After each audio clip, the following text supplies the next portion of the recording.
Yesterday marked 14 years since the death of Ellen Greenberg and 14 years of her parents seeking justice for their daughter. If you aren't familiar with the horrifying Ellen Greenberg case, I'm going to give you a quick recap. Then I will provide you with 14 facts in relation to this case in honor of this anniversary. And this is actually being provided by the Justice for Ellen page on Instagram. So Ellen Greenberg was actually a teacher in Philly. And on January 26th, she left the school and drove home. It was a blizzard. There was a blizzard that night. By 6:40 p.m., they had found her body with 20 puncture wounds, 10 of them being in her back and neck. There was also 11 bruises in multiple stages of healing. Okay? According to reports, her fiancé was the person that found her. He stated that he was working out in the gym in the building, comes back, the door is deadlocked. He's banging and banging, breaks it down, calls the police. Police arrive and deem that she did this to herself. Medical examiner did an autopsy and stated absolutely not. This is a homicide. Police department disagreed.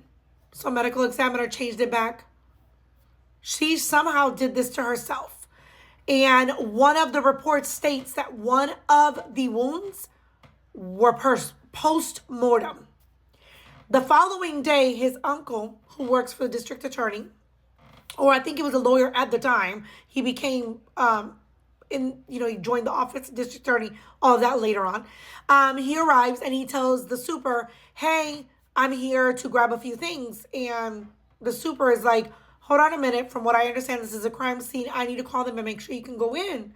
He calls and the police are like, oh yeah, let him in and go ahead and hire a cleaning company to come and clean this. So the uncle goes in, takes everything you can think of from Ellen Greenberg's journal, computers, cell phones, any digital footprint gone from the apartment. They hire a cleaning company that their kind of niche is crime scenes. So all the crime scene evidence is completely gone. 14 years they have been fighting. 14 years that their justice has been denied. They've gone to Supreme Court, etc. So here are 14 facts in relation to this case.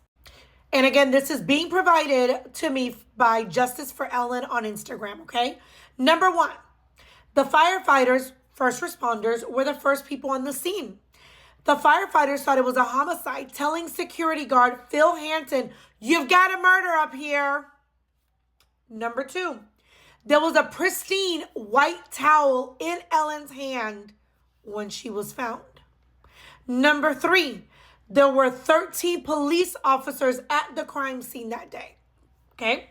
Number 4, the police officers did not check Ellen's apartment at all for any type of fingerprints or DNA. They did not even utilize luminol testing.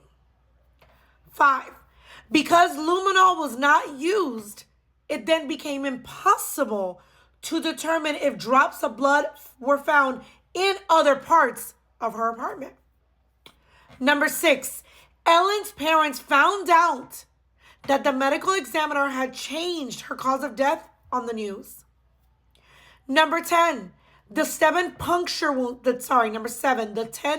wounds found in Ellen's back were not discovered until her autopsy. Okay. Number 8, Ellen lost more than a quart of blood, yet there was very little blood found at the crime scene. Number 9, the original medical examiner's report states there was no note found or anything indicative of an unalivement found on the computers or in the rest of the apartment. Number 10, there are 2 separate lawsuits pending tied to Ellen's case. One is a request to change Ellen's manner of death, and the other alleges a conspiracy by local officials to actually cover up her death. Number 11, Ellen's autopsy notes that there were bruises in various stages of healing. Outside of the autopsy, there's no mention of the origins of bruising in any official record. That's when her parents kind of realized that most likely she was a victim of domestic violence and she had kind of kept that all to herself. Number 12. On Ellen's way home from work, she filled her gas at 1:26 p.m. Number 13.